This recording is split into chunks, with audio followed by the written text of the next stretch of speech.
3, 2, 1. Full power. And liftoff. There need to be things that excite and inspire people. Yeah. You have to be, reasons why you get up in the morning. It can't just be solving problems. It's got to be, something great's going to happen in the future. Well, first of all, I'd say I actually feel fear quite strongly. So it's not as though I just have the absence of fear. I feel it quite strongly. But there are just times when something is important enough, you believe in it enough, that you do it in spite of the fear. There's always a chance of failure. So I think it's important that you really like whatever you're doing. If you don't like it, life is too short. And also, if you like what you're doing, you think about it even when you're not working. I mean, it's something that your mind is drawn to. And if you don't like it, you just really can't make it work, I think. When you're building something new, there's going to be mistakes. And it's important to recognize those mistakes, acknowledge them, and take corrective action. And the success of a company is very much more about how quick are you to fix the mistakes, not will you make mistakes. And if you see the difference between a startup that is successful and one that is not, and it's because the successful one, they both made mistakes, but the successful one recognized the mistakes, fixed them very quickly, and the unsuccessful one tries to deny that the mistakes exist. A lot of life in general, in any job, there's you have to do your chores. I think to be successful at almost anything, you have to do the tough stuff and as well as the enjoyable stuff. You have to do the boring stuff as well as the non-boring stuff. And if you don't do your chores, then bad things will happen. But if they don't do the things that they don't like to do, then the company will be in trouble. You have to, you basically, it's more fun to cook the meal than to clean the dishes. Okay, but you need to clean the dishes. You need to do both. Yes, you need to do both, exactly. Now is the time to take risk. You don't have kids. As you get older, your obligations increase. And once you have a family, you start taking risk not just for yourself, but for your family as well. It gets much harder to do things that might not work out. So now is the time to do that. Before you have those obligations. So I would encourage you to take risks now. Do something bold. You won't regret it. When starting SpaceX, I thought the odds of success were less than 10%. Same with Tesla. I thought the odds of a car company succeeding were extremely low. And I just accepted that actually probably I would just lose everything. But that maybe we would make some progress. If we could just move the ball forward, even if we died, maybe some other company could pick up the baton and keep moving it forward.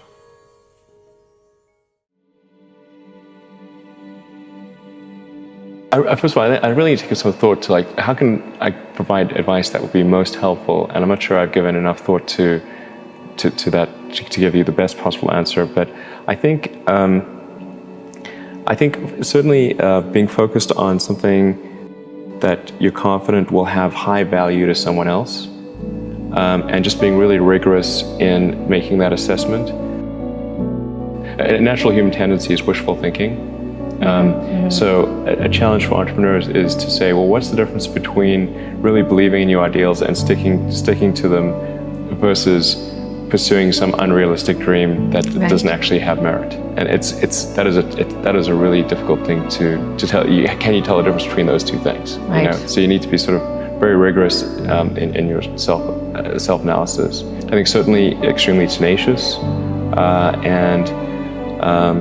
and then just work like hell. I mean, you just have to put in, 80-hour, 100-hour weeks every week. All those things improve the odds of success. Okay. I mean, if other people are putting in 40-hour work weeks and you're putting in 100-hour work weeks, then even if you're doing the same thing, you know that you will achieve in 4 months what it takes them a year to achieve. I think one of the biggest mistakes people generally make, and I'm guilty of it too, is wishful thinking. You want something to be true, even if it isn't true. And so you ignore the things that, you ignore the real truth because of what you want to be true. this is a very difficult trap to avoid. And like I said, certainly one that I find myself in having problems with. But if you just take that approach of you're always to some degree wrong, and your goal is to be less wrong, and solicit critical feedback, particularly from friends. Like friends, particularly friends, if somebody loves you, they want the best for you. They don't want to tell you the bad things. So you have to ask them, and say, really, I really do want to know. and then they'll tell you. And the way I tend to view problems is from a physics standpoint. I think physics is a good analytical framework. And one of the key things in physics is to reason from first principles. This is contrary to the way most human reasoning takes place, which is by analogy. Reasoning from first principles just means that you figure out what are the fundamental truths or things that people are pretty sure are fundamental truths, and can you build up to a conclusion from that, from those principles, and then certainly if you come up with some idea and it appears to violate one of those fundamental truths, then you're probably wrong, or you should get a really big prize or something like that. This may seem like, I don't know, it may seem sort of obvious when it's explained, but it's actually not what people do. Reasoning by analogies is helpful because it's a shortcut. Yeah. And it's mostly correct, but it tends to be most incorrect when you're dealing with new things, because it's hard to analogize to something really new. When you were in college and developing these skills, you wanted to do some things that were of benefit to humanity. Why did you think that? Well, because not everyone does.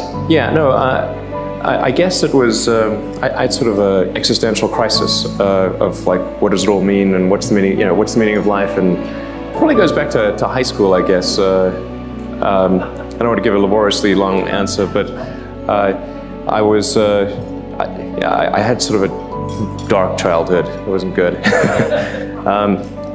Probably partially brought on by reading some of the philosophers. Like, don't ever read Schopenhauer and Nietzsche if you're 14.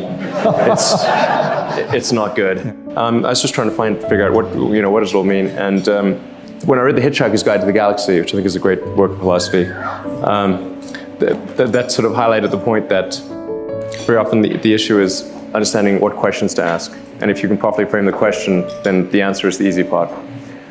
So I thought things that expand the scope and scale of the human consciousness and allow us to better ask questions and achieve greater enlightenment, those are good things. And so that's sort of what can we do that's going to most likely lead to that outcome.